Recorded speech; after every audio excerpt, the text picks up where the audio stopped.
All right, now let's look at the funding to help meet those Millennium Development Goals. Well, the UN was expecting contributing nations to donate 0.7% of their gross domestic product.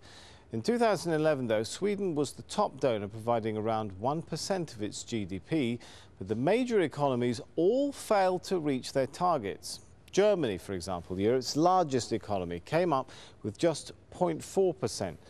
The third largest in the world, Japan, contributed under 0.2%.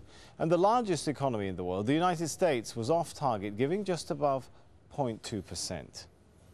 Well, Olav Kjorven, Assistant Secretary General at the UN Development Programme, joins us now live from New York. Good to have you with us. Looking back on it and looking at, even where the large economies came in, was it a little too ambitious? No, I don't think so. I think they were ambitious, but that was needed. And what's amazing is that despite the shortfalls in funding, because this global partnership of so many actors coming together around these 8 goals, there has been tremendous progress towards these Millennium Development Goals during these last 12, 13 years. And if we really put our minds to it over the next 1,000 days, even much more progress can be made.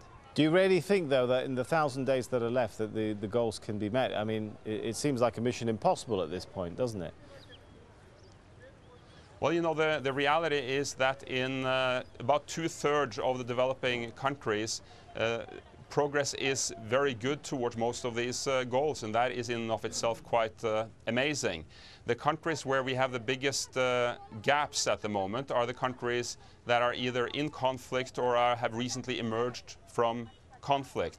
But in the rest of the developing world, there has been very strong progress towards most of the goals. But yes, there are some gaps to close, some very serious gaps to close, whether it's about maternal mortality or about access to sanitation, toilets basically, is a huge problem. As well as the problem of hunger. Okay, but my question is, with really so little time this, left, do you really think you can achieve that? I mean, some would argue that perhaps when the financial crisis struck, and it seemed so clear that the world was really in stress, do you think there should be some review, some modification made to what can be achieved in the timeline?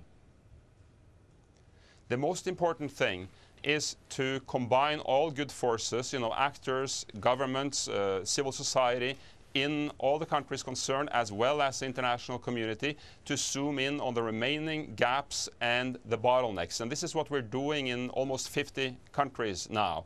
And with those kinds of efforts, we can get close to achieving most of these goals. And even if we don't achieve all of the goals in all countries, that will still be a major success. But yes, we also need to look forward and see what can we do differently and better in the future in order to accelerate progress on these goals, as well as make progress on the kinds of things that were left out in the Millennium Development Goals.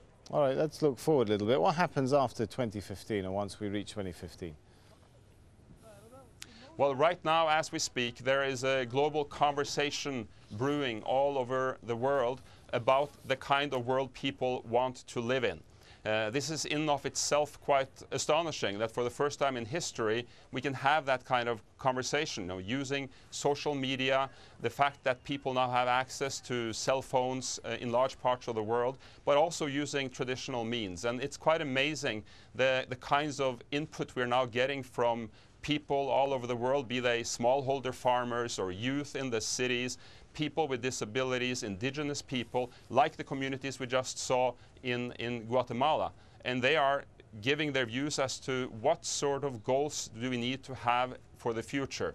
And this will be presented to governments, to the membership of the United Nations, who will ultimately make the decisions about the goals beyond 2015. What is definitely critical is to ensure that there will be an agreement by 2015 on the kinds of goals that can be shared for the future, because we have learned with these Millennium Development Goals how powerful that can be, that we sort of have a common currency of objectives, of principles that we share, and that bring different stakeholders together around a common agenda. That makes a huge difference.